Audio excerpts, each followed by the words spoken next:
These men are members of one of the most unique military organizations in history. Behind these green faces are men who have accepted the challenge of some of the most daring assignments given to American fighting men. These are the Navy's SEALs.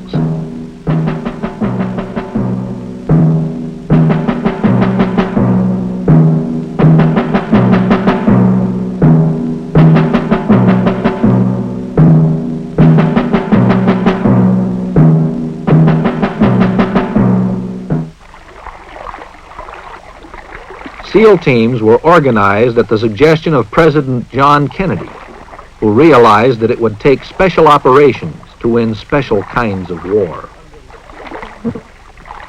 For years, the existence of these teams was a Defense Department secret. Now, parts of their story can be told. In an age when most military engagements have become distant and impersonal, SEALs operate in the midst of the enemy.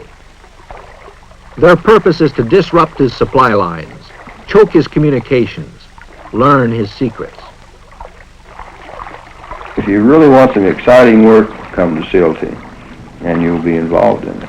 We're more or less of an unsung soldier in a lot of respects because they can't write up a lot of the things we do, but I say that within yourself you'll know, you'll have this personal pride that, no, you was there and you did the job.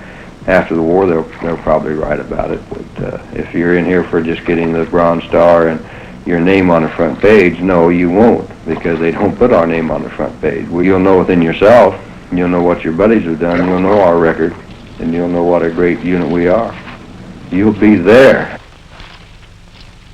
All are volunteers from the famed FROGMEN of the Navy's underwater demolition team. But once out of water, most similarity with FROGMEN ends.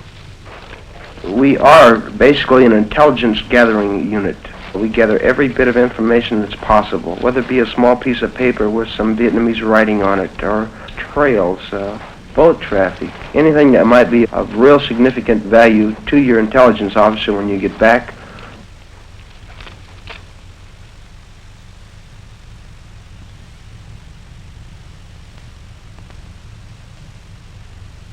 Every man's got to have the physical strength to get through the mission and the mental strength not to waver when the going gets rough. And it gets pretty rough pretty regularly. You've got to want it inside of here, gentlemen. I told you that. We throw things at you rather fast. You've got to react immediately.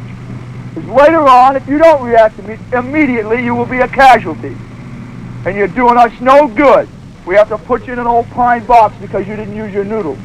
You'll be exposed to pain and punishment and other little devices that we'll think of for one reason and one reason only. To make you the type of person we need to get the job done, no matter what the job is.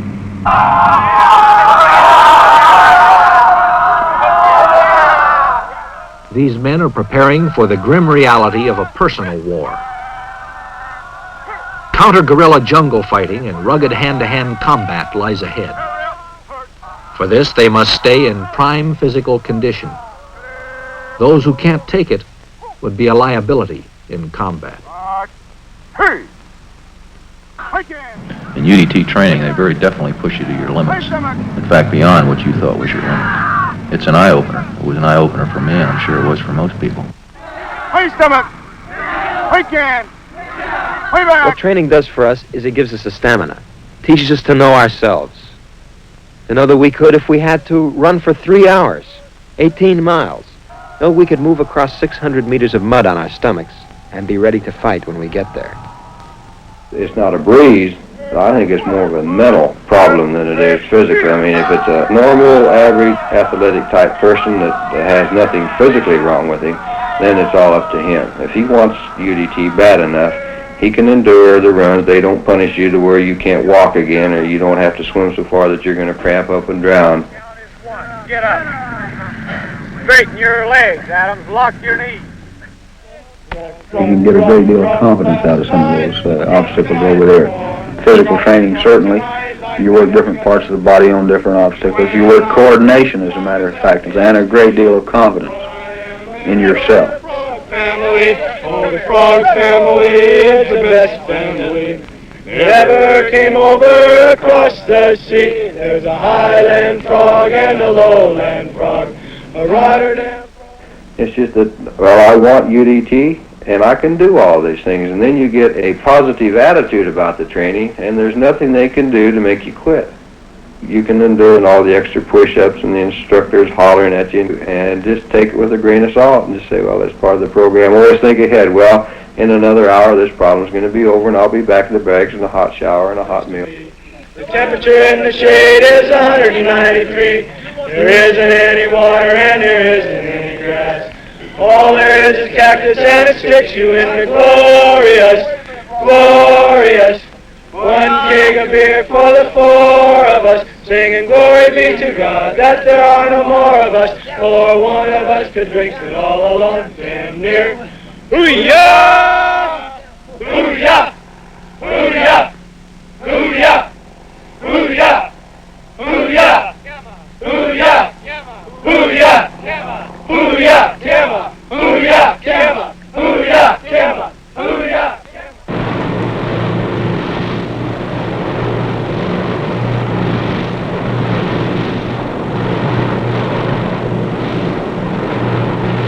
SEALs are specialists in being where they are least expected.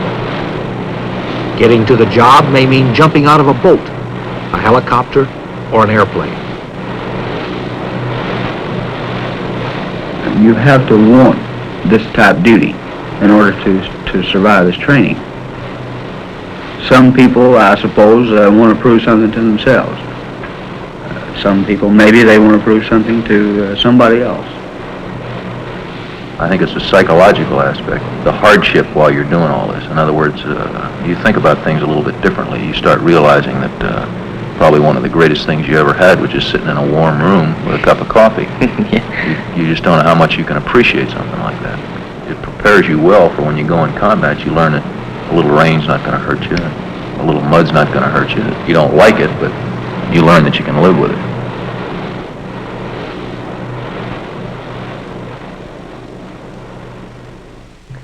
Okay, this morning, gentlemen, we're going to take up what is known in the teams as an Emerson scuba rig. This means that it is a self-contained underwater breathing apparatus. This rig is used any type of clandestine or sneak attack operations. It is desirable for this use because of the fact that there are no bubbles coming out of this rig when it is submerged. And we can have you step up here, sir. We'll slip you into it.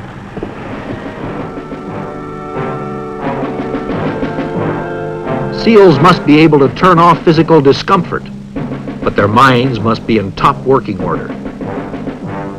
Few jobs in the Navy require more mature judgments to be made almost instantaneously. In a combat zone, these decisions can mean the difference between the success and failure of a mission, between life and death.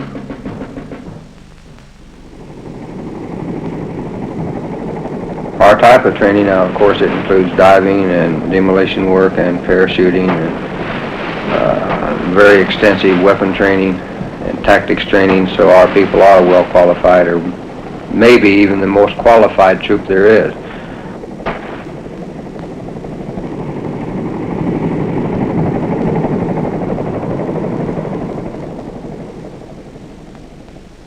Stand in the door. What are you? Close it up tight. Close it up tight. Go. Get up and out. Get up and out. Get up and out. Get up and out.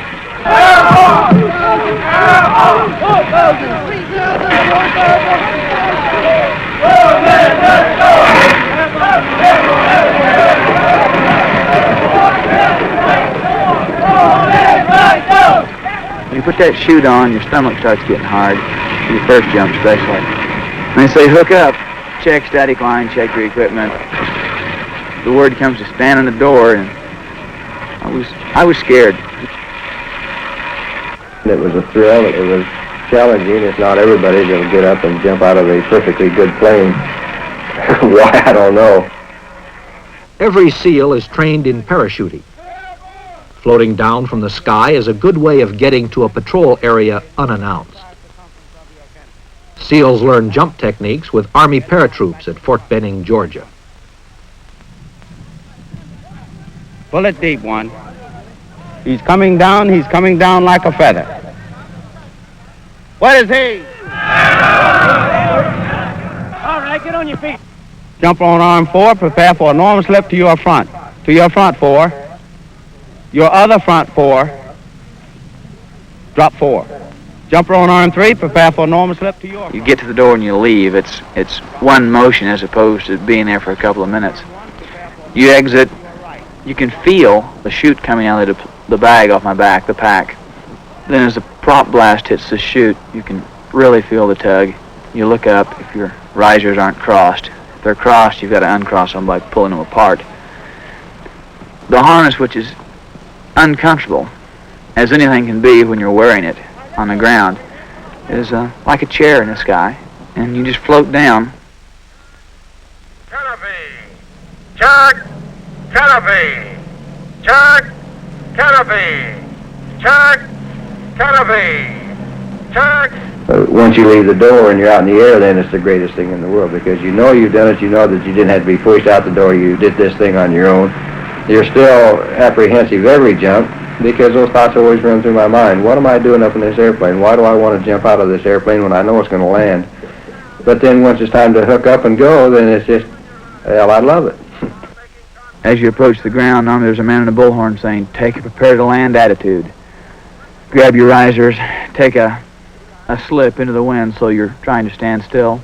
He says, now bend your knees, point your toes, chin up, eyes on the horizon. After your first one, you're ready to jump the next 4.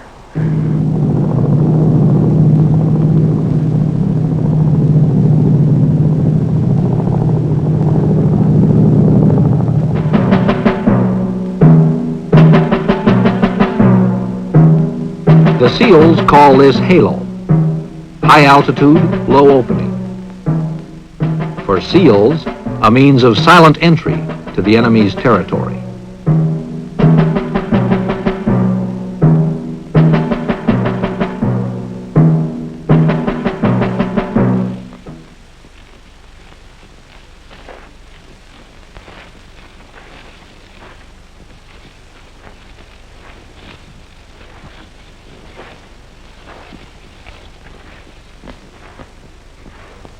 Before deployment to a combat zone, SEAL squads practice together the way it will be over there.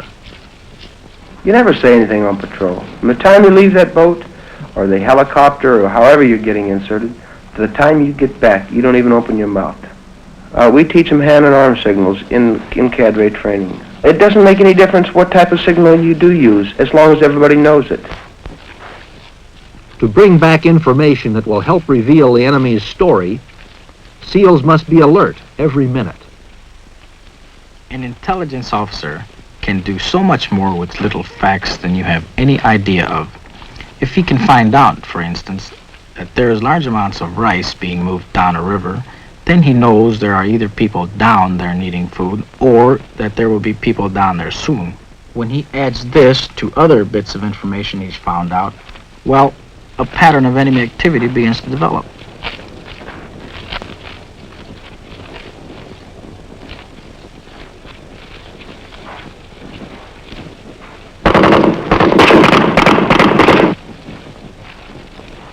All the techniques they have learned are brought to bear in this realistic training. As individuals, they learn to function together. They become a team.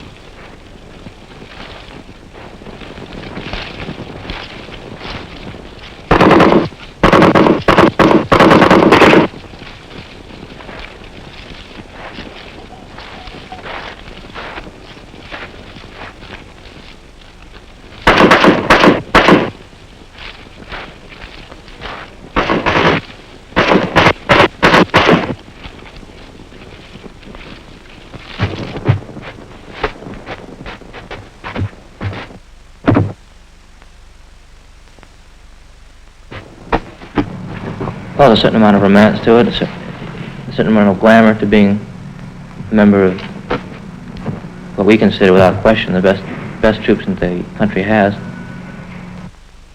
I think we're such a highly specialized group of people that we're in great demand. There's just not enough of us to go around. I think our record speaks for itself.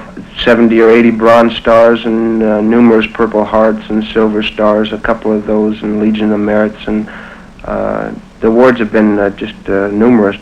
As far as I'm concerned, each and every one of them are highly deserved, and I think it comes from teamwork, togetherness. The thing that motivates a lot of people is that, again, it is a challenge to a young man. It is, we feel, and we are proud of the fact that we're one of the most highly trained, efficient, small units that there is in any service. And I think it's the pride factor that motivates kids to volunteer for SEAL Team, is just knowing that they're going to be in one of the most elite, specialized, trained units there is. Now, this is my own personal feeling. That's the reason why I stay in it. I have another 8 years to do in the Navy, and I'm going to spend it in SEAL Team.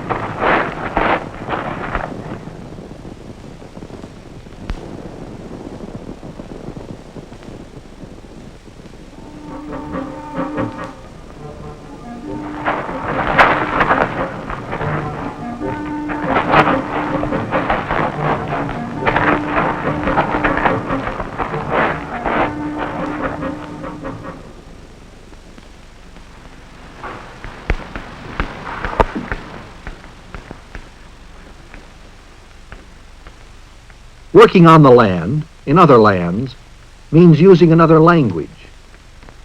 For men who go to Southeast Asia, the Vietnamese language is a necessity. Hôm nay chúng ta sắp học xong tiếng Việt. Xin mời cô. Dạ. Hôm nay trời đẹp. Dạ, hôm nay trời đẹp lắm. Hôm nào cô ấy? Dạ, hướng đông có nhiều mây đen. Hôm nay trời sẽ... Well, our primary job is to gather intelligence. We don't go in to kill Charlie, we go in to capture him. And, well, we always tell him in his own language, with a few words that we know in Vietnamese, things like stop, surrender, come here, get your hands up, you're surrounded, it's this type of thing. See, the three short phrases that we use are Dong Lai, which means stop, Lai Day, which means come here, and Didi, which is sort of a slang Vietnamese phrase that means, you know, get the hell out of here, move out. Đi Việt Nam tháng 11. Phải không? As often as possible, forays on the ground are planned with a look from above. The war in Southeast Asia is an unusual kind of war. There are no front lines here. The elusive enemy can appear as villagers or farmers. To find out what is going on in unfriendly territory, it takes men on the ground. Okay, men, this is a warning order for tonight's mission. The mission tonight is going to be an ambush of a... Careful consideration of every eventuality has led to a specific plan for this patrol. Every phase of the mission has been thought through. That platoon leader has a tremendous amount of load on his back.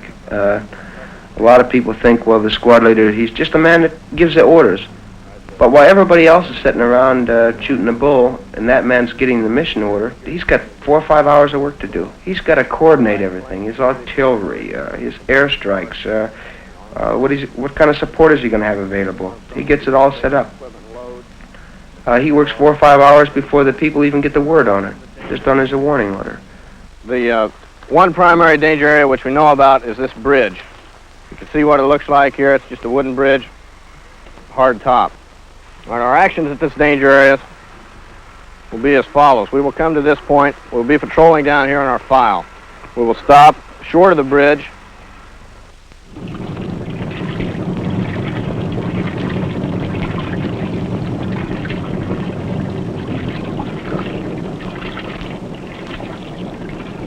We have the capabilities of being inserted from everything from submarines to fixed-wing aircraft, but essentially the terrain is going to tell you whether or not you're going to use a helicopter or a PBR. Most of the men feel that the name SEAL Team is what carries your real reward. You could give a medal out for 50-60% of the missions we go on. Since you can't have that many medals, and the value of being a SEAL, I think, is what they're really concerned with. The actual medal they present to you at the end of a tour is more of a token value, I think.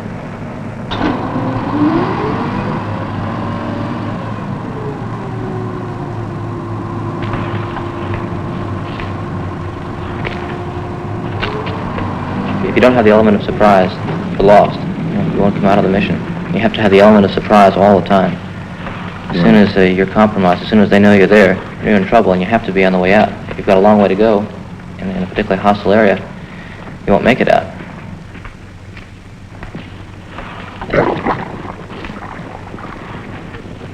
You're swimming across streams very frequently. On long patrol, you might swim 15 streams or more.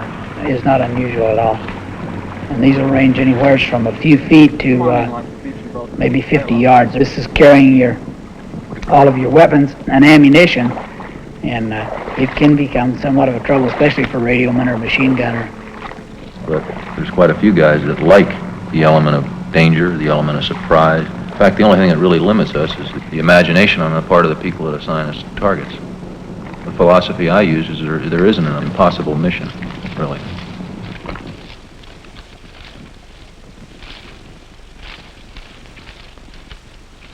I think people just want to be with the best group. They've already made it to UDT, and they know that if they have the mental attitude, they can be SEALs and be right with the top, doing the most exciting things, and be treated as the elite. I think a lot of people join the SEAL team to be with a group that can fight well and still be part of the Navy. What it is I guess, is a prestige of being the top man. You know all the time you're going to be called to do the hardest job, the job that nobody else will take. We insist on very physically fit people, also a person that is mentally stable to be able to do the things we do, because everything we do has a certain amount of risk involved in it, and it has to be a person that accepts this, not a thrill seeker, not just a young kid that wants a bunch of thrills of jumping out of an airplane or this type of thing, but one that expects danger and knows how to handle it and how to live with it, because in SEAL team you do live with danger, and it's part of your life.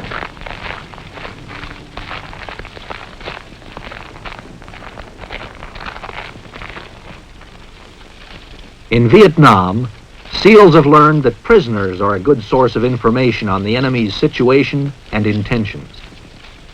One prisoner can provide information that may lead to the capture of many more.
After many hours ashore, mud-soaked SEALs relax.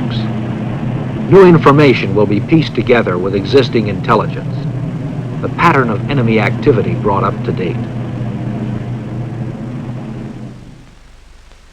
Often a SEAL patrol returns with word of unsuspected enemy activity, the location of new campsites, or knowledge of enemy movement on an infiltration route.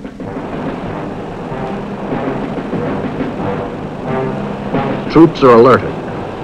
Boatloads move up the river to strike back.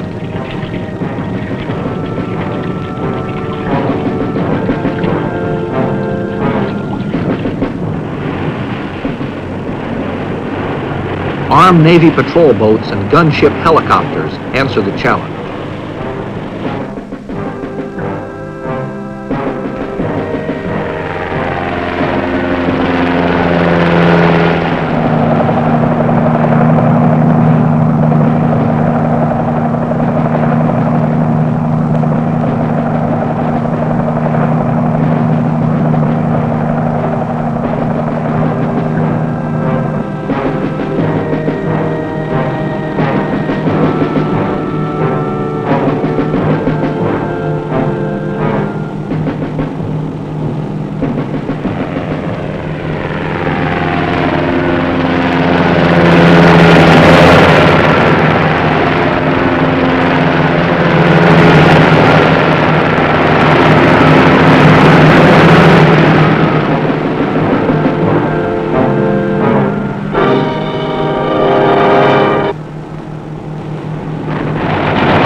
Many military engagements are based on information the SEALs have brought back.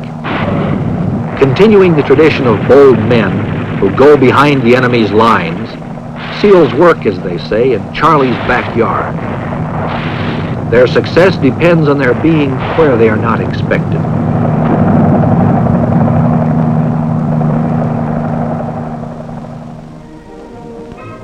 For their dedication to duty, SEALs have become some of the most decorated fighting men in history. The award citations retell some of their exploits. On one occasion, while conducting a clandestine combat patrol through hostile terrain, the mission was to capture Viet Cong in order to gain intelligence on enemy supply movements in the area. The patrol stopped while the forward security element was sent out to reconnoiter a bridge the patrol would cross. A Viet Cong ambush team had moved in to set an ambush at the crossing point. The point man sensed it and charged their position, repeatedly moving without cover, leaving himself vulnerable to enemy fire. His aggressiveness and quick thinking saved his patrol from suffering heavy casualties.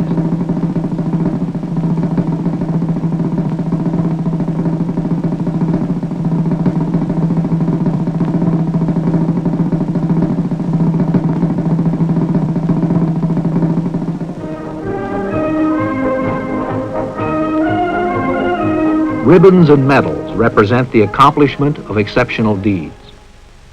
But awards are not the reason for performance in combat. What these men are and what they represent has sustained them and given them their purpose.